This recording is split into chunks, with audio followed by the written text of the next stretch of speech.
हा 91 सालातला पेपर आहे आणि त्यातला हा इंटरव्ह्यू आहे ह्यांचा प्रमोद पवारांचा आणि ते दाखवत आहेत 2025 साली.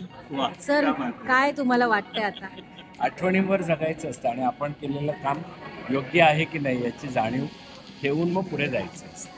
तेव्हा केलेलं नाटकातलं काम आणि आता चक्र या निमित्ताने दिग्दर्शन करणार तुम्ही, काय तुमचं म्हणणं आहे त्याच्यावर?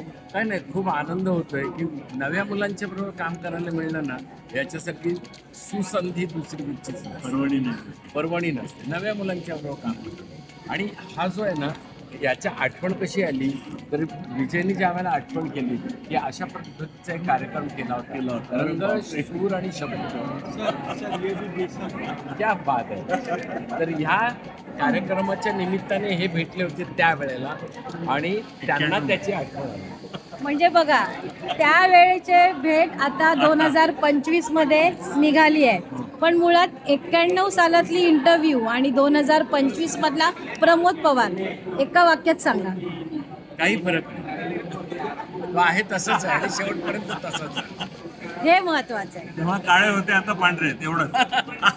ते अनुभवाने पांढरे झालेत. म्हणजे आता लकीली माझ्या मिशा जरा वाढवलेल्या, तर मिशा काढलेल्या होत्या, पण या मिशीच्या प्रेमातच बऱ्याच मुली होत्या. म्हणजे 91 सालातलं प्रेम आता बहरलं असं म्हणू शकतो आपण.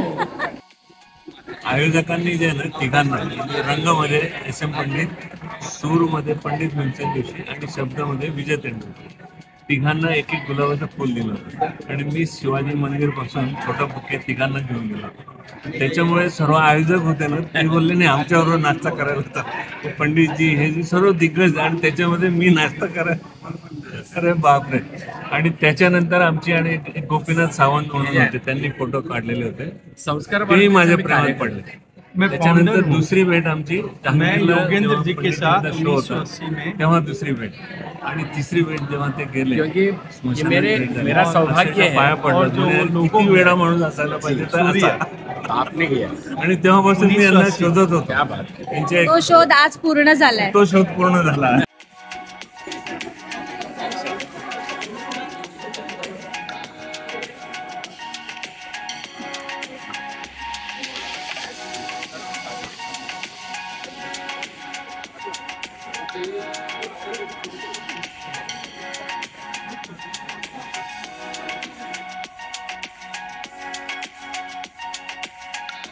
कसं वाटतंय? 91 सालात गेलो मी डायरेक्ट. जहांगीर का जो सर्किल वाला है ना, वहाँ है.